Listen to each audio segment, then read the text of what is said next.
આજના તાજા હવામાન સમાચાર વિશેની માહિતી મેળવવાની છે। તો મિત્રો ચેનલ પર નવા હોય તો ચેનલને અવશ્ય સબસ્ક્રાઇબ કરી દેજો। ચોમાસાની ધમાકાદાર બેટિંગ બંગાળની ખાડીમાં થઈ ચૂકી છે। પીએમ મોદીની ઇતિહાસ રચી દીધો છે। ખાતર ખરીદી માટે ભાવમાં વધારો થઈ ચૂક્યો છે। બ્રેકિંગ ન્યૂઝ, મેઘરાજાની તોફાની બેટિંગ। દેશના 16 રાજ્યોમાં ચોમાસું સક્રિય થઈ ચૂક્યું છે। ગુજરાતમાં આ તારીખથી શરૂ થશે મેઘમહેર। જાણો સંપૂર્ણ વિડીયો। ચેનલ પર નવા હોય તો ચેનલને અવશ્ય સબસ્ક્રાઇબ કરી દેજો। તેમજ મિત્રો બેલ આઇકોનને પ્રેસ કરી દેજો। દેશના 16 રાજ્યોમાં ચોમાસું સક્રિય થઈ ચૂક્યું છે અને આગામી દિવસોમાં પણ રાજ્યમાં પહોંચી જશે। હવામાન વિભાગ અનુસાર ગુજરાતમાં 20 જૂન સુધીમાં ચોમાસાની શક્યતાઓ વ્યક્ત કરવામાં આવી છે। જોકે હાલ વરસાદ સામાન્ય કરતાં 22% ઓછો નોંધાયો છે।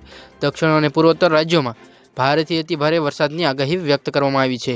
ચોમાસાનું આગમન થઈ ચૂક્યું છે અને દેશના કુલ 16 રાજ્યોમાં તે સક્રિય થઈ ગયું છે। કેરળમાં ચોમાસાએ દસ્તક લીધા બાદ માત્ર 6 દિવસમાં તે સિક્કિમ રાજ્ય સુધી પહોંચી ગયું છે, જે આ વર્ષે ચોમાસાની ઝડપી અને વ્યાપક પ્રગતિ સૂચવે છે। હવામાન વિભાગ અનુસાર કરાયેલી માહિતી અનુસાર આગામી 5 દિવસ મહારાષ્ટ્ર, તેલંગાણા, આંધ્રપ્રદેશ, ઓડિશા, ઝારખંડ અને બિહાર જેવા રાજ્યોમાં પણ ચોમાસાની ધમાકેદાર એન્ટ્રી થઈ જશે। ચાલુ વર્ષે જૂનના પહેલા અઠવાડિયામાં ચોમાસાની ગતિ થોડી ધીમી રહી હતી। ભારતીય હવામાન અનુસાર આઈએમડીના આંકડા મુજબ 1 જૂનથી 8 જૂન સુધીના સમયગાળામાં દેશમાં 21.3 મિલીમીટર વરસાદ નોંધાયો છે, જે સામાન્ય કરતાં 22% ઓછો છે। જોકે ચોમાસાના સક્રિયકરણના સાથે સ્થિતિમાં સુધારો આવવાની શક્યતાઓ છે। આ સાથે મિત્રો ચેનલ ઉપર અગત્યના ખેડૂતોને લગતા સમાચાર વિશેની પણ માહિતી આપણે મેળવવાની છે। આ સાથે મિત્રો બ્રેકિંગ ન્યૂઝ છે કે મેઘરાજાની તોફાની બેટિંગ, દેશના 16 રાજ્યોમાં ચોમાસું આ સક્રિય થઈ ચૂક્યું છે। તેમજ મિત્રો વાત કરીશું કે વિવિધ રાજ્યોમાં ભારે વરસાદની આગાહી વ્યક્ત કરવામાં આવી છે। હાલ 17 થી 18 રાજ્યોમાં ભારે પવન સાથે વરસાદની આગાહી વ્યક્ત કરવામાં આવી છે। હવામાન વિભાગે જણાવ્યા મુજબ 7 દિવસ માટે વિવિધ રાજ્યોમાં ભારે વરસાદની આગાહી છે।